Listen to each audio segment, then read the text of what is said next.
All right, item A, Zoom meeting information. Success. Item B, roll call. Chair Seth, I am here. Vice Chair Ned. Present. Alder Randy, not here, not excused. John, not here, excused. Stephanie, not here, not excused. Amy. I'm here. Corey, not here, not excused. I just Julia. talked to her an hour ago. Oh, she's actually waiting. And I'm Okay. admitting her. All right, I'll come back to her. Julia Here. and Mark. Here.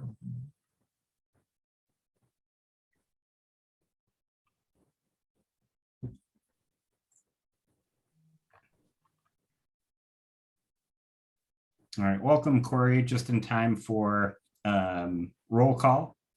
Great. Cool, and we'll mark you down as here. And on to item C, approval of the agenda. Approval of the agenda by Ned. Is there a second? I'll second. By Mark. All those in favor of approving today's agenda, March 16th, say aye. Aye. Aye. All those opposed, say nay. Alrighty then, moving on then to approval of the minutes from our last meeting on February 17th. Is there a motion?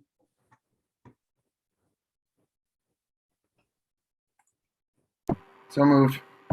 By Ned, seconded by Second. Amy. All those in favor, please say aye. Aye. Aye. Aye. All those opposed, say Or in the words of Randy, aye. Mark, you're filling his big shoes today. I Yeah, appreciate right. you stepping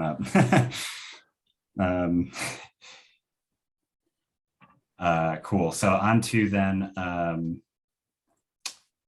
regular business. Our only item today under regular business is a next discussion or another discussion on our Sustainability Commission work plan matrix. So just so folks know, we had a very robust discussion last time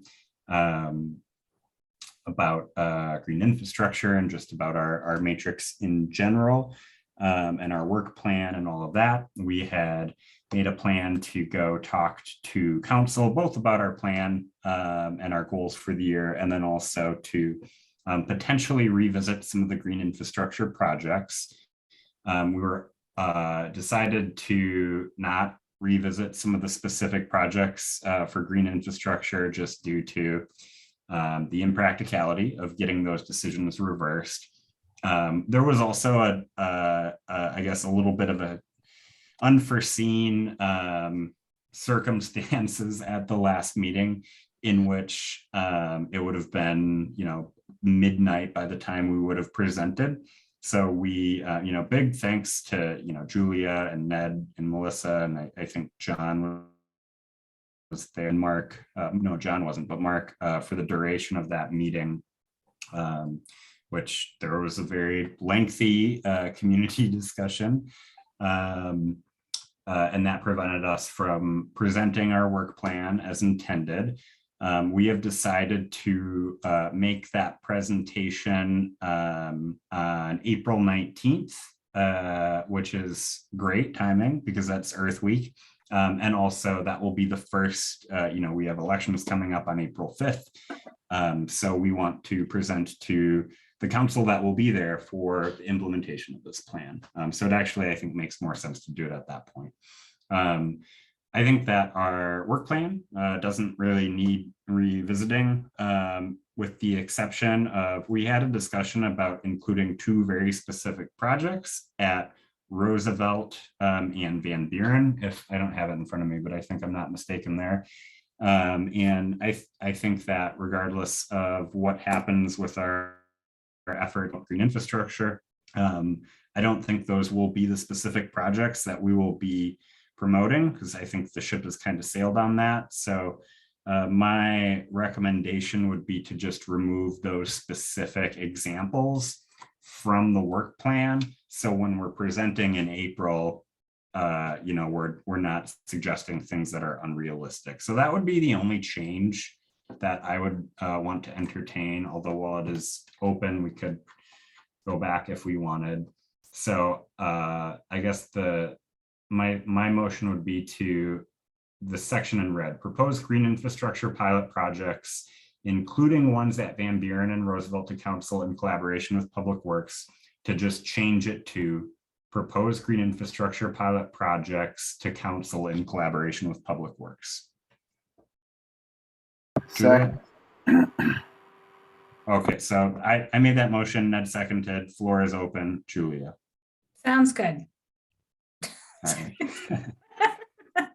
Yeah, I just wanted to hope that we just left them in at least general, not specific, but it is good to put something in there about green infrastructure because that was lacking before.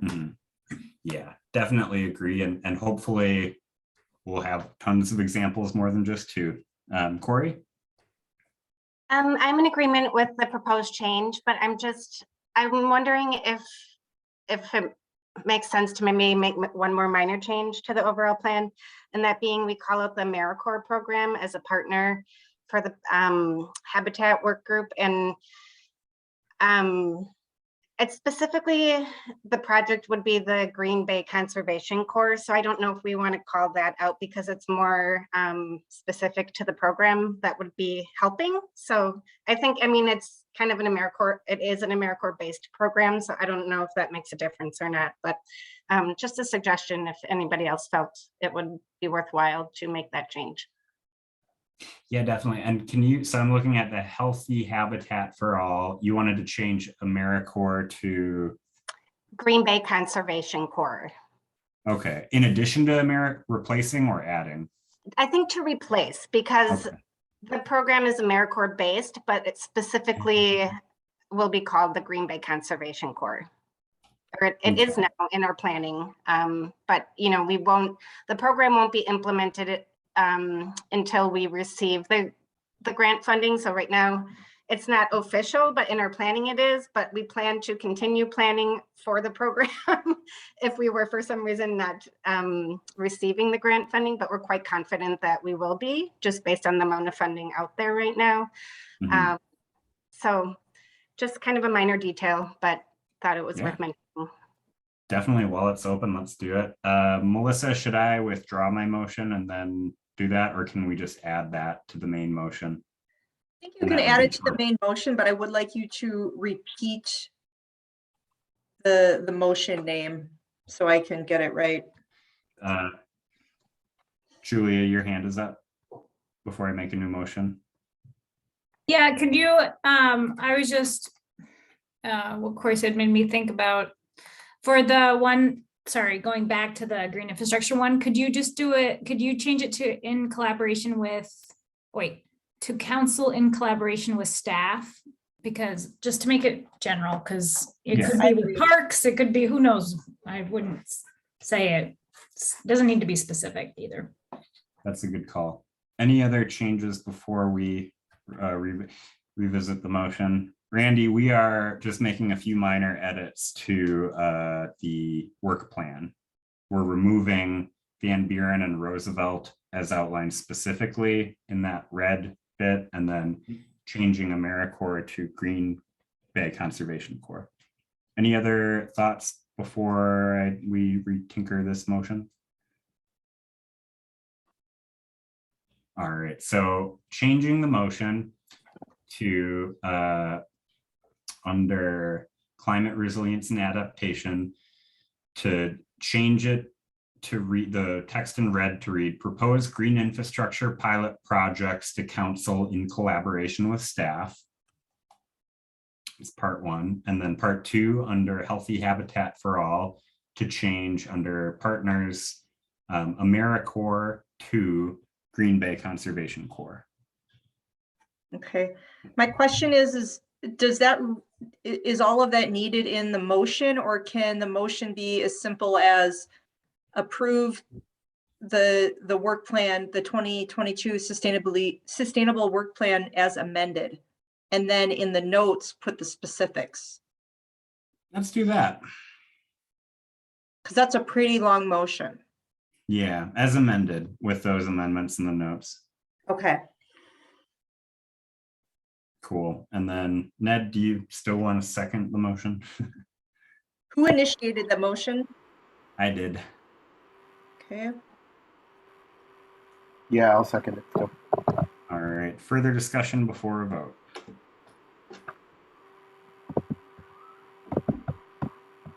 All right. Seeing none, all those in favor, please say aye. Aye. Aye. All those opposed, say nay. All right, and then this will still go to council, I guess, on the 19th of April. We have a presentation. So we have Julia, John, Ned, and myself presenting. But I really think it would be fantastic. And Mark, did I say you? Did I forget you? All of us presenting on the different pieces. I think if people do need to make changes, I think to the slideshow, we would be able to, but it's still ready to go from last time. I think it would be fantastic if everybody is able to show up to the meeting. We really do hope it's not going to be after 5 hours of robust and think We'll get you at the head of the ticket this time. wonderful. And yeah, so if other folks are able to just join and show the support and just kind of put a Zoom face to the work that we're doing, we'll make sure that we recognize everybody and we can do the cheesy Zoom way of meeting. Yeah. I just want to caution, when it's that very first council meeting, it does take a while for them to elect their vice president and president. So we will be sitting probably for a little bit, at least, for some of that initial council meeting. So bring a light snack, probably. We're gonna do it different this time with darts. What time, how long does that normally take, Ned? Like an hour? No, Yeah, it depends. yeah, it can go quick or it can go long, it depends, but Every time is different. an hour would be really, really long. And Seth, I had made changes that didn't get in there originally, but but it's in the whatever. So maybe Yeah. can you send out a email again just to ask if there's people who want changes or something? Yeah, I can do that. Thank you. Cool. Well, anything else on the presentation or work plan? Otherwise, we'll just move on to some informational updates. I think one thing I'd just like to say is I think it would be a good idea for us to present this one at relevant get-togethers, for lack of a better word. But like, for instance, they recently, or just this past Sunday, had at the Aldo Leopold, or the library and Aldo Leopold event where, there were some conservation folks there with tables and things. And I think it would be nice if this commission could promote our commission at, events where it makes sense. So I think including that work plan in the promotion that we do would, just help to make people more aware of who we are and what we're doing, and maybe drum up some interest in helping with our planning. So. I like that. I agreed. Did we have a table there? I thought I saw it on there. No. Your Parks did Parks? Yeah, the Green Bay Conservation Corps did. And then Okay. I know Melissa was there with city staff too, promoting the rain barrels. Okay. And then it was after the registration closed that we thought about the commission joining that group. So I think just for future, if anybody is aware of any future programs or whatever where we might, it might benefit us to be in attendance, I think it would be great to do that. I think the only thing because there's several things, and I'm across the hall from the person who coordinates that. And also you've presented at the Green Bay Conservation Partners before, I think. or maybe not, or you've definitely attended it. That would be something that we've invited people to speak at before. It's during the workday, for other people who have other jobs.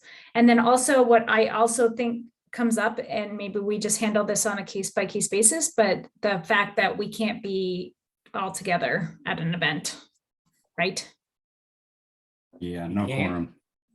Oh, Unless, only if you're going to discuss business, but if you're presenting or a social, we can all meet together. It's only if you're going to conduct anything business, but if you're doing a presentation, that's fine. That's not a walking quorum. It's only a walking quorum is if you're doing business that isn't noticed.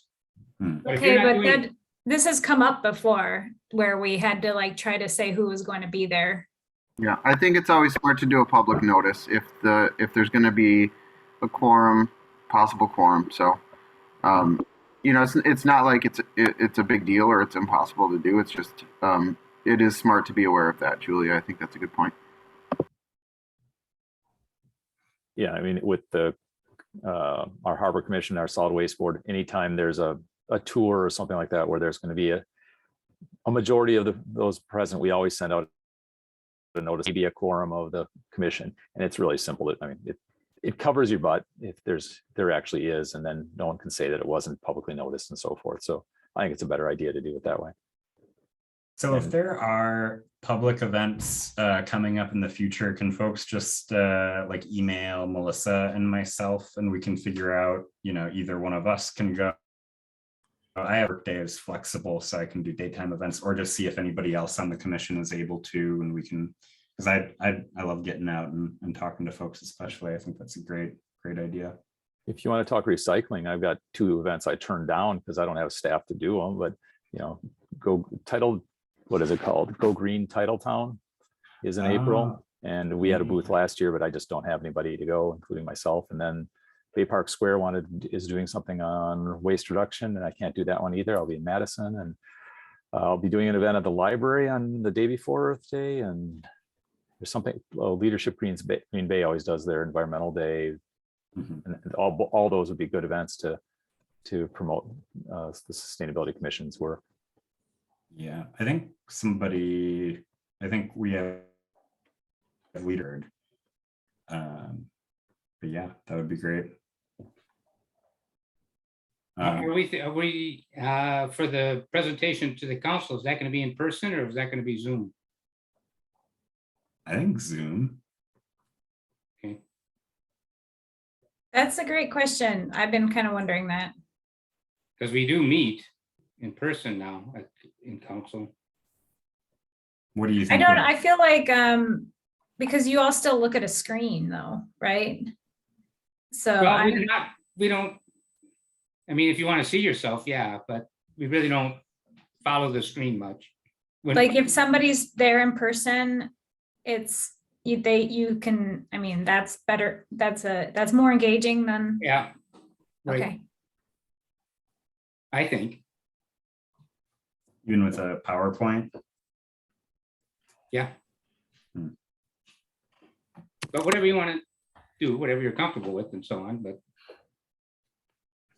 That's fine. I would come in person. If that's Yeah. the group decision. I would go in person. Yeah, most of my meetings are now in person as well, so that's it. And it appeared from that council meeting that most of the council member were any council members attending virtually? not recently, no. Most of them have always been, usually when there's someone zooming in, it's because they had some kind of conflict and they couldn't get, they had it was just more convenient to zoom in, but mostly we've been meeting in person as just about everybody, if not everybody. Okay. All right. It's Talk to definitely Susan. kind of a barrier. I mean, it's obviously much more convenient to do Zoom. So Yeah. I don't want to promote something the whole group isn't on board with either. So Yeah. Hopefully I'll be there. I will.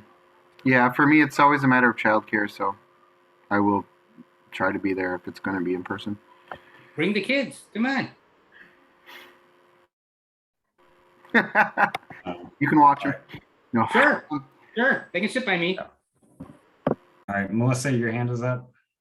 Yeah, I just wanted to say, you know, if some people feel more comfortable or if it's a necessity that they Zoom for that presentation, I don't see why we can't do that, why the Sustainability Commission can't present it in a hybrid format. Because there's Yeah. still going to be, you'd still be following the slides.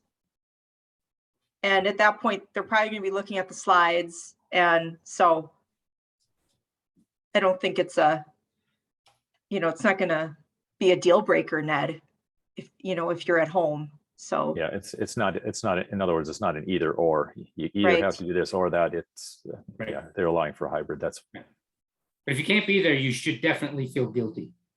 oh, yeah. Sounds good. Just Ned. Just Ned.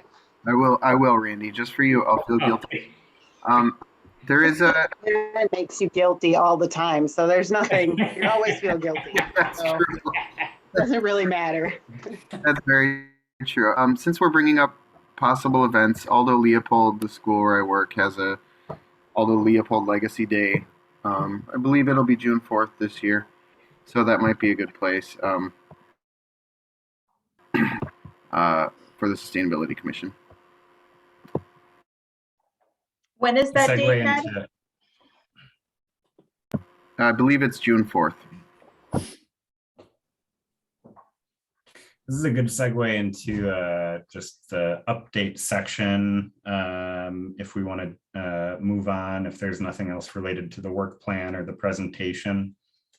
I guess I just want to add one more thing. That if we were to go promote, you know, the commission at some events and things, it would probably be nice at some point to like invest in like a table cover and some other materials. I think, you know, so we can represent in a, like most folks do at those events.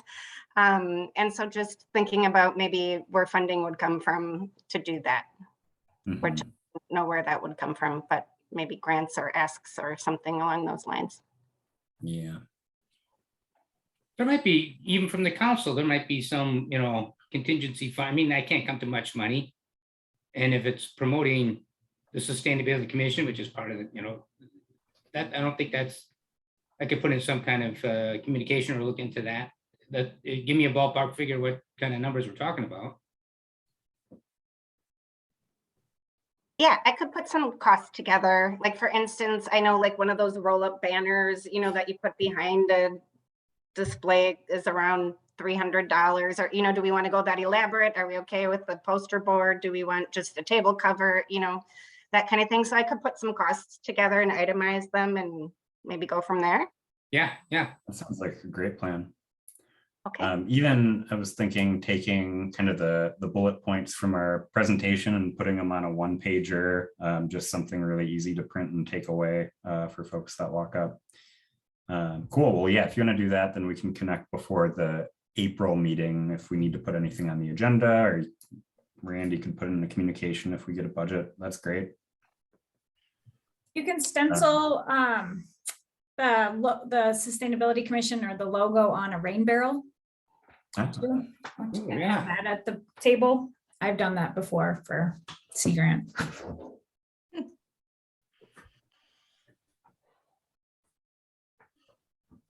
All right, well, I'm gonna move on then, getting away from the main motion here onto just informational. Do we have any work group updates? I have one for, let me turn my camera on. One small one for the energy group that John and Seth and Ned and I are on. I've been making updates to some of the city's energy benchmarking and portfolio manager, and working with NWTC on bringing some of those up to date. The city is exploring, you know, it's very preliminary, but combining some of the departments, you know, potentially for like one building. So I'm just looking at all of the energy usage over the last few years for City Hall and Fire and PD and Muni Court. So I've been working on that, and NWTC is helping.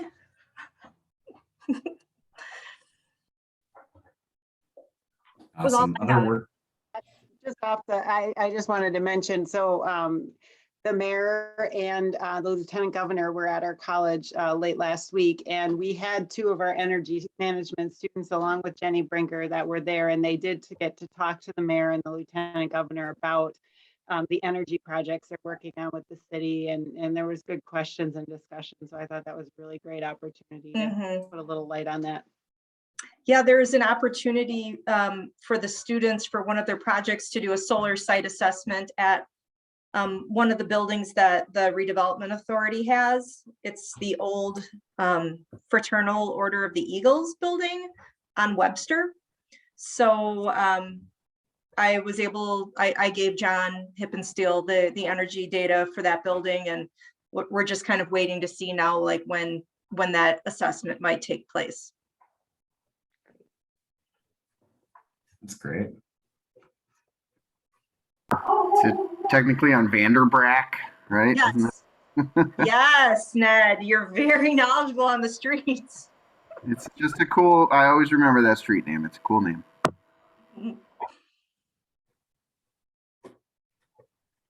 Cool. Other work group updates? There used to be punk rock shows there. That's really why I know where that is. I have an update that I think is relevant and worth sharing with the group relating to the Habitat work group, and that being the Nature Conservancy has secured $30,000 to work on improvements as far as habitat and erosion control along the East River. And so they're looking at Ledgeview, Alloway, and the city of Green Bay to divvy up that funding so that we can, hopefully other municipalities can put that funding towards some of that work that would be happening this year. We have within Green Bay identified the section of the East River Trail that we're going to be developing from the canoe kayak launch to Webster. We're going to be putting in native plantings along the shoreline as part of that project. And so that we proposed that to the group as, part of the city of Green Bay's funding portion. So they haven't necessarily approved it yet, but we're hopeful that it will be funded through that source, which is great. The other thing we're still working on, and if anybody has good information to share, is finding areas in the city of Green Bay along the East River where there might be some problematic erosion issues happening. And if we can identify what that is, they can help us, to hopefully find a solution for it and maybe do something about it. So if anybody's familiar with the East River erosion issues in Green Bay, please let me know. So Corey, I'm a co-lead on that project, I suggested, based on the flood resiliency workshops, I suggested focusing on Baird Creek because Parks was really interested there. There is massive erosion issues in Baird Creek in general, and it's a major tributary to the East River. So that was what I was suggesting. It's a great suggestion.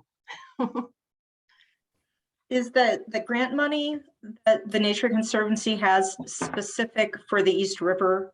Yeah, because it's through the East River Resilience Collaborative and the Fund for Lake Michigan grant that we're doing. So it's part of this next 2 years of funding. Okay.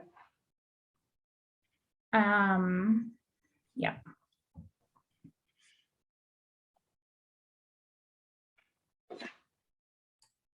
Awesome. That's great. When we went, sorry, I'm just trying to think, when we went on the tour in the fall, even Van Beaver Park, there was some erosion issues there too. But I think Baird Creek's a prime. The city staff identified it as a good location. And I know it's been an issue for years. There's actually, and then there's the Baird Creek Preservation. So I think there's a lot of people who would be interested in working on that actually in general. Yeah, I can definitely present that as something that we're interested in, whether or not we can because of the grant, and whether or not the grant can be flexible after the fact. Now, I'm not sure. Oh, no. The Baird Creek, because it's part of the East River watershed, it counts. Okay. Sorry. All right. I hope that was, maybe that's where your question was coming from, Melissa. I'm sorry. I guess that's what I was wondering, if the grant. No, because you could do it in Bower. I don't know if Bower's in Green Bay, but it can be any of the tributaries. It's the East River watershed. Okay, got it.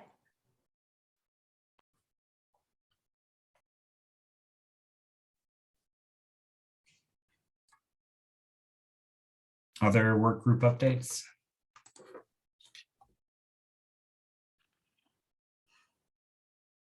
All right, we'll move on. If you think of anything, we have member updates at the very end. We'll move on to your resilience coordinator update. Okay. Let me just go to the agenda to see what I put in. Okay, so for the grants, there's 2 grants that we're waiting to hear from. I still haven't heard the one from the Office of Energy Innovation for the Climate Action Plan. We're supposed to hear this month on that. And so we also applied for, Public Works applied for a green infrastructure pilot project grant through the Fund for Lake Michigan for Eliza Street. And so we should be hearing on that very, very soon. And then what was the next thing? That there's dates. There's some dates that I want to remind everyone about, to encourage you to attend for the green infrastructure code amendments to the municipal code. April 25th at 6 p.m. is the Plan Commission meeting. And in that meeting, the text amendments for Chapter 44, which includes all the landscaping standards for development and redevelopment projects, vegetative buffer widths, tree soil. There's just a lot of different landscaping things that are involved with that for green infrastructure. So try to invite people. I will be sending out a stakeholder email blast with a highlighted summary of the proposed changes. And hopefully that'll happen by the end of this week. But I encourage you all to attend to show your support and your knowledge of the project. That will, I think, go a long way. And then the other amendments for the stormwater ordinance, this is chapters 16 and 42. Those will go to the Improvement and Services Committee 2 days later on April 27th at 5 p.m. The INS meeting follows the parks meeting immediately following. So Parks starts at 5 and then INS starts whenever Parks is finished. So there's those 2 meetings, and they'll be publicly it's all publicly noticed, and the code amendments in draft form will be in those packets. They'll be published. And then if those make it through the committee, then they'll go to Common Council on May 3rd. So just important dates to keep in mind if you are able to attend. I'm sorry, you said the planning commission's on the 25th and then the other one's on the 27th? Correct. It's a Monday and then a Wednesday. Monday at 6 p.m. 6 p.m. Okay. And then the Wednesday at 5. Or immediately following the Parks meeting. Oh. So that one will probably be it really just depends on what the agenda looks like for the Parks Commission. So it could start at 5:30, could start at 5:45. 6:30. Right. It really just, I guess, Randy, you're probably a better judge of that. And what I can do if I'm not breaking any open meeting laws is I can email. If you tell me you want to be at that meeting, I can let you know, hey, this meeting's wrapping up. You might want to log on now. I'm sorry, it might be just because I'm really tired, but I don't understand. So is that on Wednesday you're talking about? Yes. So, okay, well, where do I need to be? At what Wednesday, time? That's all. Wednesday, April 27th Okay, at 5 p.m. or later. or later, okay. Oh, I see what you're saying. Parks happens before it? Park starts at 5, but the way the meetings are posted, it says INS 5 p.m. or immediately following the Parks Committee. So for example, if Parks canceled for some reason, INS would start at 5 o'clock.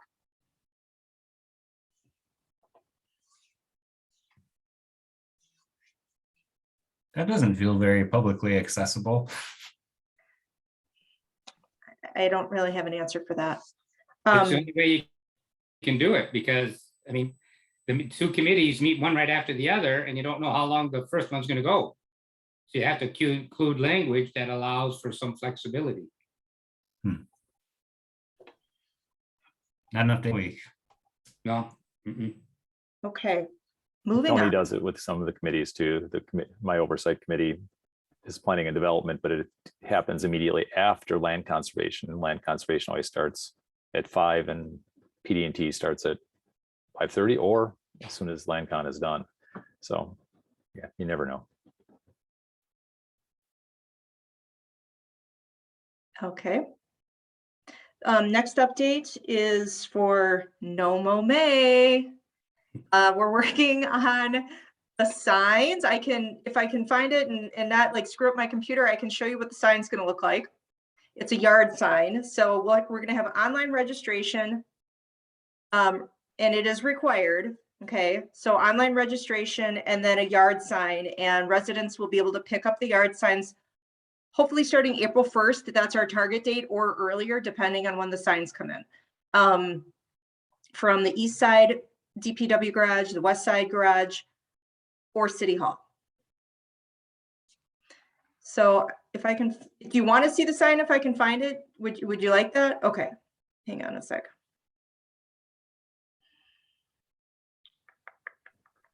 Since I don't mow in May anyway, I may as well put up a sign.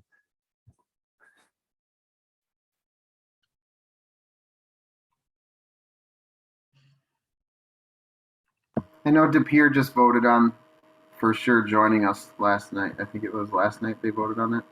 Did. They passed their resolution. Okay, share my screen.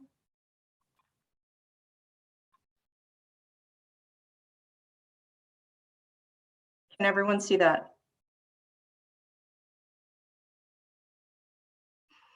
So this QR code, when it's scanned, will take you to the city of Green Bay, the DPW area of the website where the online registration is, and then it'll have other information, educational information about the benefits to pollinators of refraining from mowing or mowing less during the month of May. It says more information coming soon right now.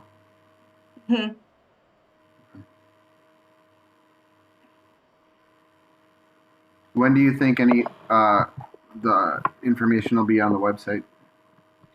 Well, I want to launch it all at the same time. So the information along with the online registration, it's all being reviewed right now. So that's going well. The Rain Barrel program, we are targeting the beginning of June to kick that program off for city residents to be able to pick up a free rain barrel.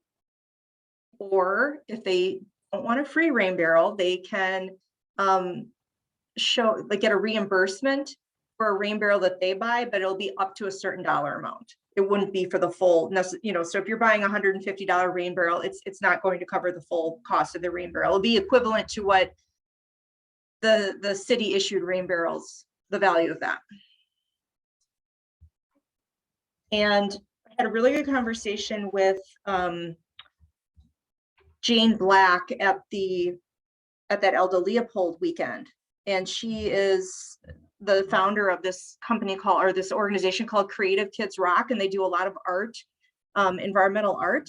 So we talked about hosting a rain barrel painting workshop through the public library after that. So that would be a good way to get the kids involved as well. That's awesome. I love that idea. Yeah. That you met the person to make that happen. Yeah, well, actually, I met her at the Fox Wolf Watershed Alliance conference that I attended last week. And then we just both happened to be at that Aldo Leopold outreach event. So it worked out really well.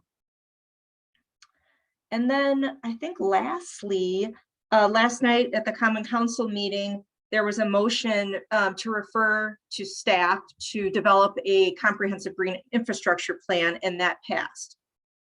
So that was good. That was good.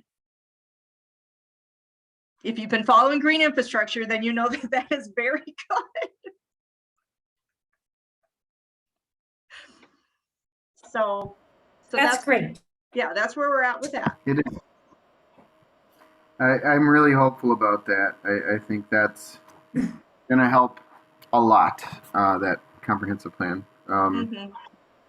Melissa, did you say the rain barrels are going to be given away in June? Yeah, that's, again, I'm trying to get all of the details for, the programmatic details finalized. And also working with our operations staff on how we will disperse the rain barrels, because what I'm proposing is to do a 1 or 2 day blitz where people can, set up like a drive-through where they can get their rain barrel, be loaded into their car. They'll have to show their proof of residency. It'll be 1 per household. And then do it like that so we can really drum up a lot of interest right off the bat. And then after that, it would be more, the process could take on more of the form of, let's say you need to order a new recycling bin for your house, where then the city can do that. But it's only going to be 500 rain barrels, so when they're gone, they're gone. So is there any, have you talked about having maybe the Green Bay Conservation Corps help people who would like some assistance installing them? we haven't even gotten that far, Julia. We have been talking about filming videos of a how-to video so that we can get that. There'll be step-by-step instructions with all of the rain barrels when they're passed out. And we're working on getting them in at least 3 different languages so that people in Green Bay, if you speak Spanish or Hmong in English, are the 3 languages that we're targeting right now for the instructions in the rain barrels. I don't think you ever want to underestimate what people are comfortable doing at their house. And there could be barriers, like if somebody's older, maybe, or just sometimes you have to saw your drain down. So that's intimidating. I mean, I think it's just actually one little hole, because we're going to be using diverter kits. So at this point, we haven't had discussions as far as doing that yet. I mean, I can definitely bring it up to Maria. I don't know what the Conservation Corps' staffing looks like at this point. And I can't answer those questions, but I do recognize that there are some people that will want one that may not be able to or know how to properly install it. But we're starting at this point. So with getting the rain barrels in and distributing them, and yeah. I have a couple of rain barrels and it can take a little bit of tinkering to actually get them to, not so much to collect the rain, but it's actually to get them, you got to have them elevated from the surrounding ground to actually get enough pressure so that when you use the water, that's all in the instructions. That's part of, So there is a lot of people who just want someone else to do it though. So well, I mean, the way that this program is going to be promoted is that it's a do-it-yourself. It's a do-it-yourself program at this point. If we get more funding down the road to be able to hire people to help with the install, but city staff does not have the capacity to be going out to homes and helping people install rain barrels at this time. So that's how this is going to be rolled out and planned at this point. Yeah, I don't think it's a job for city staff at all, but I would just consider when, as you're building it, like thinking about it, could you have like just a group of volunteers who are comfortable to go help people? I mean, that's, what partnerships in the community could we help? Well, one thing I was going to bring up tonight to all of you is, when we do that initially, that blitz, it would be a perfect opportunity for sustainability members to volunteer their time. Yeah, you can sign me up for that. To that event, or if it's a couple of days, because I recognize that not everyone can pick up a rain barrel between the times of 8:30 and 4:30 p.m. or whatever it is. So it would be ideal, in my opinion, to offer a Saturday time for people to do that as well. So. But that might be where Sustainability Commission comes in. So I think that was all I had. Do you guys have any questions for me? I'm sure there's things that I'm not, updating you on, but those are the main things right now.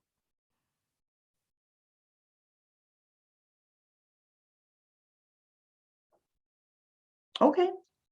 Awesome. Thank you, Melissa. Last bit of the agenda here, just general member updates that we didn't already cover. I know Melissa and I talked earlier today. When was that? I don't remember. You wanted to, I would explain actually, so I am in charge of grant writing for the Port of Green Bay as one of the other hats I wear. And in January, acquired the Pulliam property from WPS. So we paid $2.7 million to WPS for that piece of property. Part of that property then is going to get subdivided off and sold to GLC Minerals, who's a company that imports limestone by ship and grinds it up and uses it for a variety of projects. We're also going to lease a piece of the property to them. And then the remainder of the property is going to get developed for port use. Now, so we got the city of Green Bay, or I'm sorry, the Brown County got ARPA funds, American Recovery and whatever Act. I never remember what the P is. Reinvestment. American Reinvestment and something. What's the P? It's ARPA, the ARPA funds. So Brown County has some ARPA funds that they're investing $1.3 million into the Pulliam site for stormwater management. We got a harbor assistance program grant from the Wisconsin Department of Transportation for $1.1 million to do dock wall improvements. And then the big one was the week before Governor Evers came up and gave us a $15 million grant for the property to basically do everything else that we need to do on that property to make it into a usable site. One of the things that we are trying to gingerly walk around on here is that he announced it as 15 million to move the coal piles. And I can tell you that's not going to happen with that 15 million. We've got a $20 million project just to develop this, to clean it and level it out and get it to the point where you can actually use it for something. And then we'll start negotiating with a company, presumably Sea Rice, because they want more than, they want a lot of things there. And they're not that great a port operator. Well, I shouldn't say that. They have a history throughout the Great Lakes of buying sites and then just letting them sit idle for a long time. And we don't want to do that. And also, we are trying to make the port as an entity resilient by owning land, which we don't own right now, a steady source of income. Ports keep ownership of the property, the 40 plus acres there. If we can convince and come to some deal with Sea Rice, we will actually look at getting those. It's not going to technically be moving the coal piles. It's going to be using up the coal piles where they are and then start offloading them at the site near the mouth of the Fox River. That would be probably everybody in the cities, anybody who lives in the city's goal in the long run. I can't guarantee you that that's what's going to happen right within the next couple of years.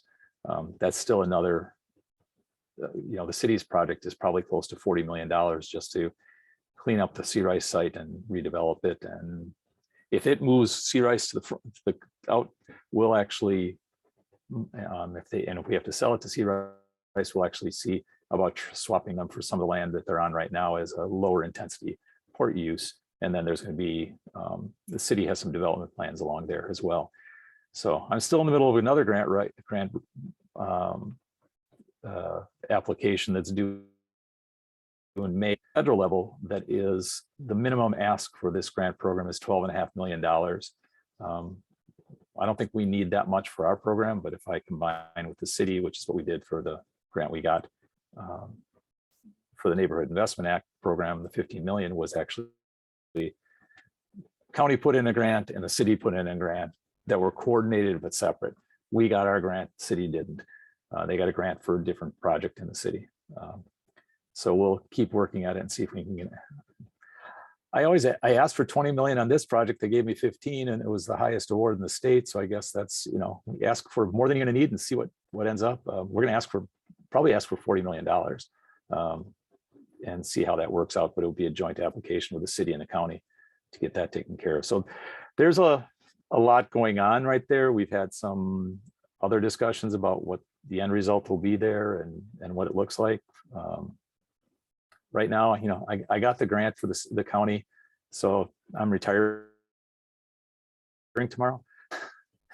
Actually, Dean Hain, my boss, said to leave for another 5 years because that'll get us to the end of this project. But it was pretty cool. That's the biggest grant I've ever been awarded, and it was pretty neat to see. But if you hear about people talking about moving the coal piles, it's it's a process yet to get to that point. And you also have to recognize that we've been looking at our numbers on how much coal comes into Green Bay. 15 years ago, Green Bay was getting something like 1 million tons a year of coal. Last year, we got 160,000 tons of coal. So coal is not king anymore. It's everything. There's a whole lot of other stuff coming into the port, and we're trying to work at making the port more resilient and have more options for materials coming in. Long term, we'd like a truck cargo, container terminal right at the mouth of the Fox River, so that we could ship containers out of, which right now you can't do on water. But anyway, a lot of cool things going on.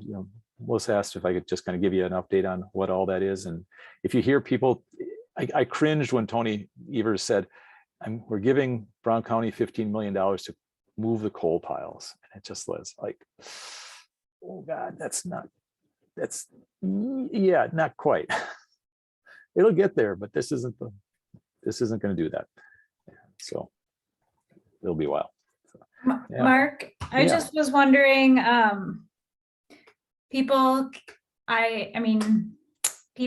are concerned about them being new piles forming at the mouth or at the bay based on all the restoration efforts that are going on down there.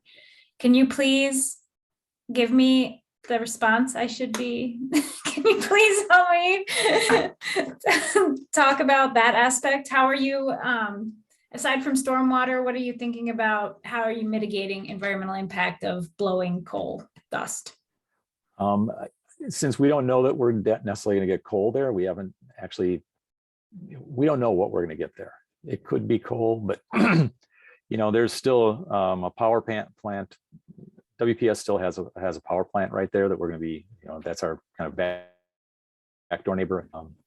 It's going to be a much more controlled site than it was where it is right now, just because it'll be a modern site and we'll be building it to modern standards instead of what's out there right now. In terms of blowing dust, coal dust, I can't honestly tell you at this point what that would mean, because again, we don't know for sure it's going to even be coal, because frankly, in 5 years, there could be zero coal coming to Green Bay the way things are going right now. So then, if we do anything specific we're not planning specifically for coal right now. We're planning specifically for, actually, we're not planning for anything right now because we haven't even gotten any engineering done on the site. I have tomorrow morning, I have engineering interviews with 3 engineering firms who are going to help us plan and design the site and look at what it will actually be capable of. You know, the things we've talked about in our estimates for costs were strictly staff estimates, with no engineering background at all on them. So, you know, it's a gradual process, Julia. And you know,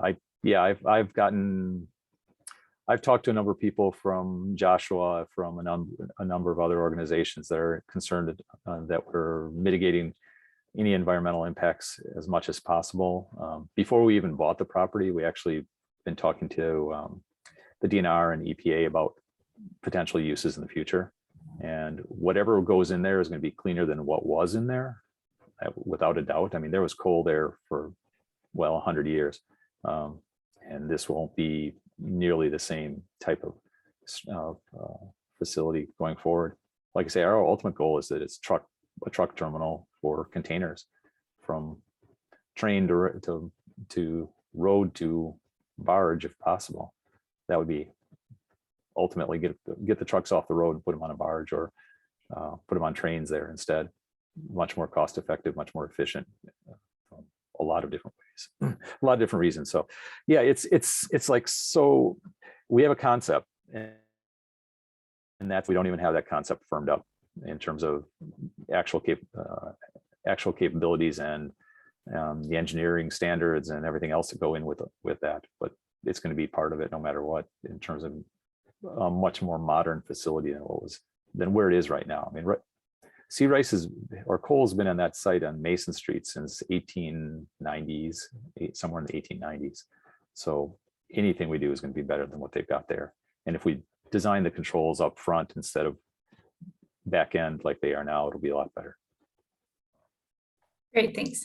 Yeah. And not to mention, I've been telling people that, you know, that site had coal for hundreds of years, and I never heard any complaints about coal dust in that area before. All the coal dust complaints were the sea rice coal is now. I've never heard anybody complaining about coal blowing over from that way before. So I don't know how it was structured before, but yeah, there's some legitimate concerns. You know, it's the lower bay is in restoration. I mean, we're doing restoration activities. I shouldn't say we are, but there are restoration activities occurring all over the lower bay. And just because, frankly, I mean, everything, the mouth of the Fox River used to be all wetlands. You know, the area that Pulliam sits on wasn't that particular piece wasn't so much wetland, but certainly the fly ash landfill that they've got immediately to the west was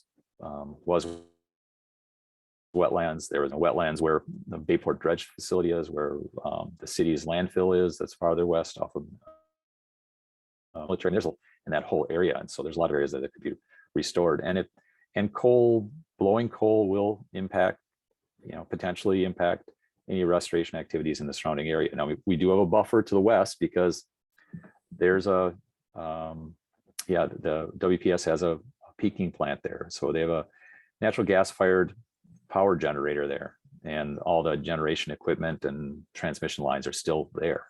It's the stuff between there and the river that we got to look at, and the stuff to the south that's not going to impact them at all, because that's GLC Minerals or Fox River Term. It's coal and limestone and everything else to the south. But there's potential it could blow across the bay and hit Marina, or McDonald Marina may complain about it if there's strong westerlies. You never know. So we don't want, like I say, it's almost too early to say this is going to be coal specifically that site. It's going to be the best use for that site with the most protection we can put in there from modern standards.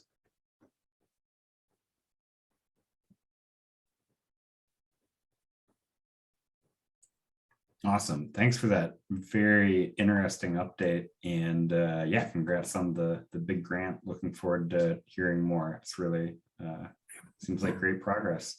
So any other questions for Mark or other member updates? I have another member update if there aren't any other questions for Mark. All right.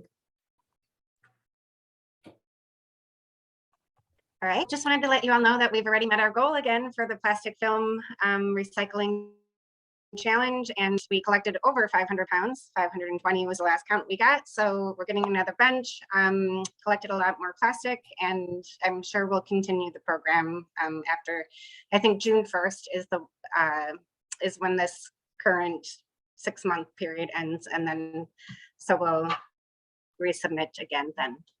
So that's great. Corey, do you know if they have a limit on how many benches you can ask for? Is it just every 500 pounds?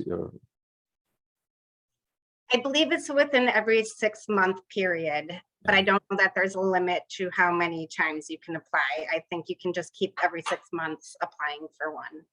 So. Have we been giving any thought to where we're going to be putting these benches?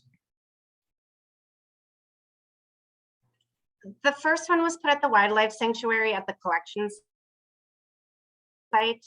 See what's happening with your plastic. But as far as I know, I don't think we've selected or there's been much talk about where the next one will go.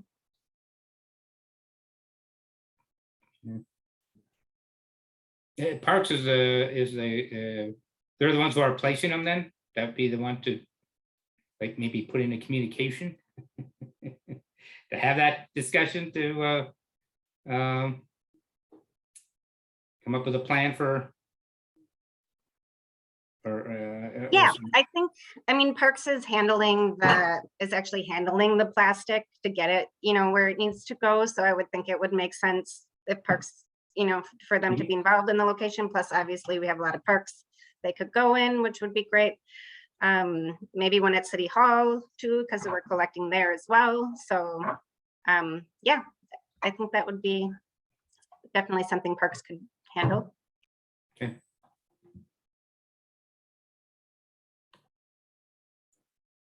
And actually, I did remember something that I had forgotten to bring up earlier under work group reports. The state of Wisconsin, in the assembly, they've introduced a bill to provide grants for food waste pilot projects in this statewide. Seth, you probably would know more about the legislators who sponsored it in terms of whether or not it actually is going to get legs, but hey, it's a start that the state of Wisconsin through Department of Ag, Trade and Consumer Protection is looking at providing grants for pilot food waste reduction programs. So that may be something to keep an eye on for the future, especially if we start doing a pilot in Green Bay. That would be huge.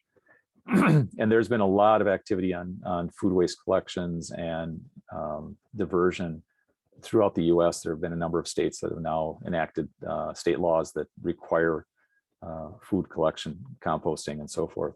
So that's going to be something we'll definitely keep an eye on as they go forward. Massachusetts is great, is doing incredible things. So is California, Washington, New York State have all got food waste programs, food collection programs at the curb. So that'll be interesting to see how it works. I'm not real hopeful our legislator will pass anything, but hey, we can hope.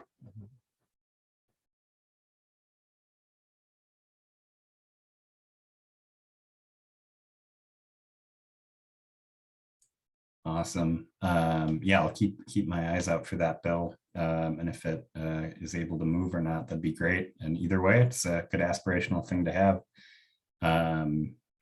Any other member updates? All right, hearing none, that brings us to the end of our meeting. Is there a motion to adjourn? Second by Ned, second by Mark. Yep. Okay. Yeah. All right, all those in favor of adjourning, say aye. Aye. All those opposed, say nay. All right, have a good evening, everybody.